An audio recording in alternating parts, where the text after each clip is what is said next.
সালমান মুক্তাদিরকে আপনারা যে যাই বলেন, তাকে যদি বলেন প্লে বয় বা যত খারাপই বলেন, দেশের প্রশ্নে সালমান মুক্তাদির আসলেই সেলুট লেভেলের। কারণ সে যতই খারাপ হোক না কেন, দেশের প্রশ্নে সে এত ভালো কাজ করে, যে কোনো ইস্যুতেই সে চুপ করে থাকতে পারে না, সে সঠিকটা বলে দেয়।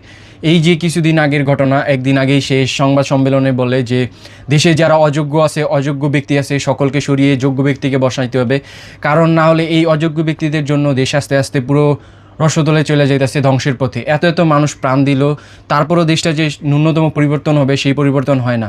যেমন অযোগ্য ব্যক্তিদের লোভ লালসার কারণে এখন এই যে ব্যাটারি চালিত রিক্সাগুলো বেড়ে যাচ্ছে, বা অযোগ্য ব্যক্তির লাভের জন্য তারা যেই চাঁদা তুলতে পারে বা বিভিন্ন কিছু স্বার্থ হাসিল করতে পারে, এই অযোগ্য ব্যক্তিদের জন্যই এই অটোরিক্সাগুলো বাড়তেছে।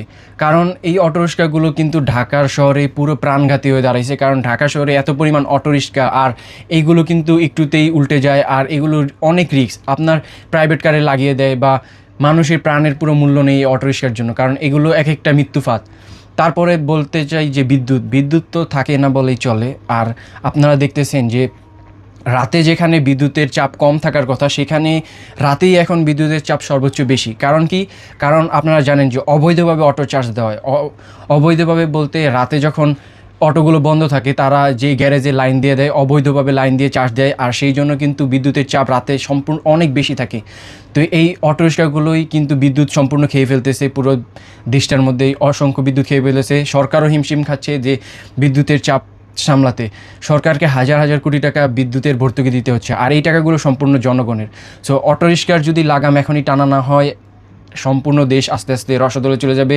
কারণ মানুষের যে জীবনের নিরাপত্তা, এই অটোরিক্সাগুলোর কয়দিন পরপরই মৃত্যুর ফাঁদ হয়ে দাঁড়ায়, কয়দিন পরপর নিউজ পাওয়া যায় অটোরিক্সায় এতজন মরল, এতজন এইটা হলো। সো আপনার কি মতামত, আপনি কি মনে করেন অবশ্যই কমেন্ট সেকশনে জানাবেন। এই কথাগুলো সালমান মুক্তাদির এবং সাধারণ মানুষেরই কথা। সো আপনারা অবশ্যই কমেন্টে জানাবেন যে আসলেই কি এগুলোর লাগাম টানা উচিত কিনা, এবং কি তাদের পূর্ব পরিকল্পনার মাধ্যমে বা ভালো পরিকল্পনার মাধ্যমে নতুন কিছু করা যায় কিনা, তাদের ভালো পুনর্বাসন করা যায় কিনা, সেটিও কমেন্ট সেকশনে জানাবেন এবং ভিডিওটি শেয়ার করে দেবেন।